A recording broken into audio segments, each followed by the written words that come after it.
Alright, hello and welcome to a new training video. This video will be specifically about checking the case ID number on San Diego County's website to get the defendant's name and the plaintiff's name. In the future, we'll try to look up property addresses, mailing addresses, and phone numbers. I'm going to prefer to do that in person because I might be able to collect the 100% accurate data in person on the actual documents in the courthouse. Uh, but so far, what I've done is all of the case IDs for unlawful detainers or people being evicted from their houses. I'll be contacting the property owners who are doing the evicting to see if they would like their property to be sold, if they're tired of dealing with renters and tired of being a landlord. So it's pretty straightforward. You're going to, if this column is not spread out, you don't really need to shrink it or spread it out. But when you double click again right here and Control C, copy. Let's go ahead and do one uh, down here to start. You're going to copy that number, and if you scroll up here, all the way up, there's a lot of stuff that I haven't documented yet. We're going to go to San Diego County, accept the terms,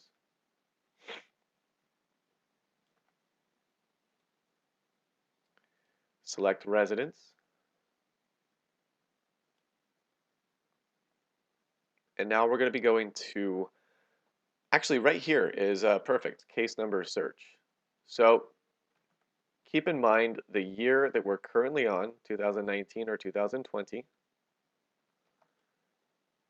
See the date currently listed here. I typically organize it by sorting ascending and then sorting ascending. So these are the LLCs. What we're looking for is two names. Two names basically means, if you've seen it in the previous video, is it means this person versus this person. If it's an LLC, LP, LTD, or anything like an apartment complex or anything like that, it'll be basically an apartment complex versus a person. So we want a person versus a person. Now, when you click here, double click there and copy it, pay attention that it's 2019. Most of them will be 2019, by the way. Come here and click 2019, paste the case number, and then you're going to get all of the case file. So the only thing that really matters, let's go ahead and do a separate one so I can just Alt-Tab and make the process easier there. The only thing that we really care about is the, sorry, my mouse is running low on batteries, wow. Okay, is the defendant, and if there's two, you need to add two, and the plaintiff. So just triple click right here, copy,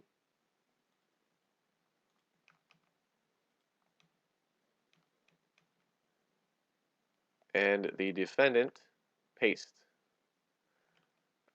Keep in mind when you paste, it will remove the column next to it, unless you do what we normally do, which is triple click, remove the HTML up here, and then paste, and then it no longer removes that. So that's one little tip and trick. When you're over here, you could just paste, because if you remove this column, it's already blank anyways, so it doesn't matter. So here's the plaintiff. Oh, sorry, that was the plaintiff right there. Little mistake. This is the defendant, and there's two. So what I like to do is triple click, come up here, get the two ready, paste, do a comma, triple click, paste, and then Control A to highlight everything, Control C to copy, Alt Tab, and paste. Now we already have two, first name, last name, comma, last name, first name. And then we're good to go.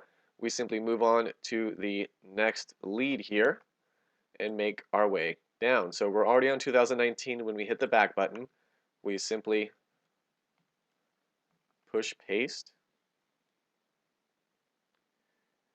And we have one defendant, one plaintiff. So this would be plaintiff. We do not need to paste it up in the window. Oh boy, having some issues on my computer at the moment. There we go. And then triple click. We're going to paste it up here to remove the HTML, and we're good to go. It's that simple. So just move all the way down this list, hit back, paste, defendant. That is not the defendant.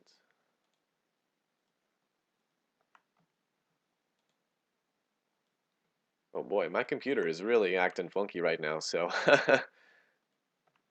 there we go.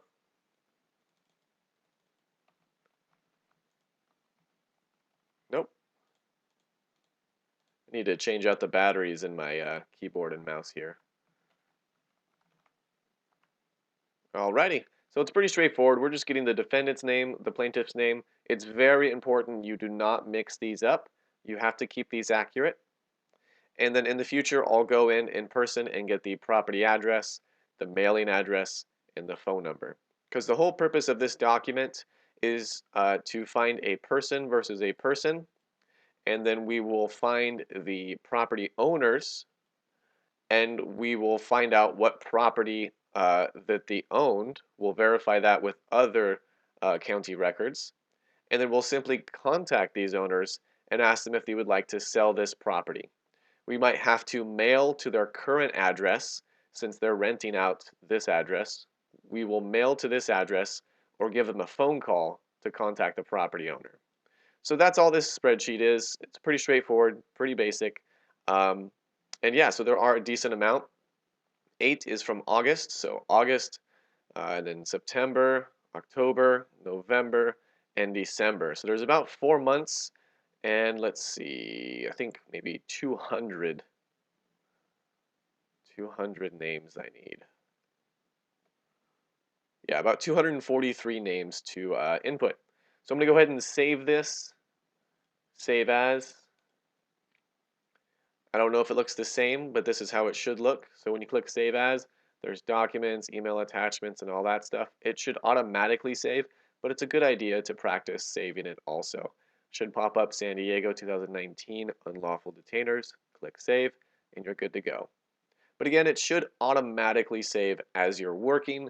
That's just an extra thing you should just try to do at the very end of the task to make sure that it documents correctly.